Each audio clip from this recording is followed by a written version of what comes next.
গতকাল রাত থেকে একটি গোপন সংবাদের ভিত্তিতে অত্র এলাকায় কটক বাজার এলাকায় একটি অভিযান পরিকল্পনা করি এবং দিনের আলোতে অভিযানটি করা হয় এবং অভিযানটি দীর্ঘক্ষণ সময় ধরে চলেছে, আপনারা দেখেছেন। একটি তথ্য ছিল, গোপন তথ্যের ভিত্তিতে আমরা এখানে অভিযান পরিচালনা করেছি। এখানে কিছু বিদেশি অস্ত্র পাওয়া গেছে এবং দেশীয় অস্ত্র পাওয়া গিয়েছে। দেশীয় অস্ত্র এবং বিদেশি অস্ত্র এবং কিছু গুলি রয়েছে, এগুলো উদ্ধার হয়েছে এবং তদন্ত সাপেক্ষে এগুলোর ডিটেলস আপনাদেরকে পরবর্তী সময়ে জানিয়ে দেওয়া হবে। অ্যাকচুয়ালি নির্বাচনী সহিংসতার জন্যও হতে পারে, এটা আসলে তদন্ত সাপেক্ষ একটি ব্যাপার। এই ব্যাপারে এখন কমেন্ট করাটা ঠিক হবে না।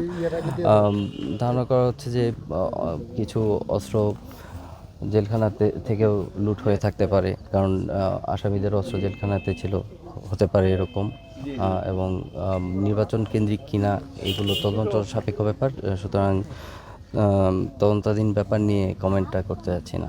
দেশীয় অস্ত্র এবং একটি রিভলভার আছে, 3টি পিস্তল রয়েছে আর কিছু গুলি রয়েছে এবং দেশীয় অস্ত্র সবাই আপনারা দেখেছেন, দেশীয় অস্ত্র রয়েছে। এটা তদন্তাধীন ব্যাপার, তো মানে এটা আমরা তদন্ত করে ফাইনালি আপনাদের জানাতে পারবো যে এটা কি আসলে কোনো নাশকতার জন্য করা হয়েছে কিনা।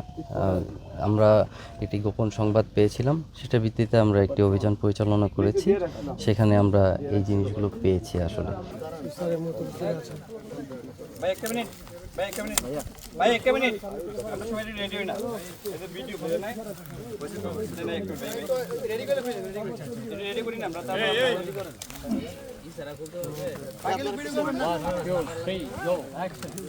রেডি নি সবাই? Ready ready action.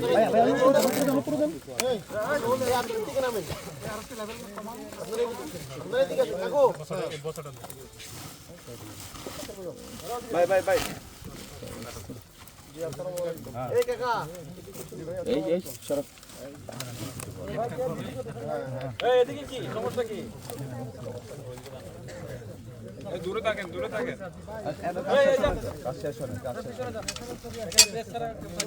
ভাই ভাই আপনি সরসরন না লাইলেন, এই আপনি এত মুভ করতেছেন কেন? এইভাবেই থাকি।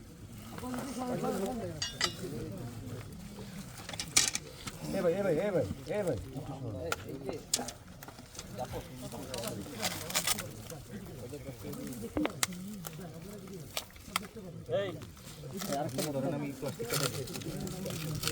ভাই আপনি লড়াই করে লইব ভাই,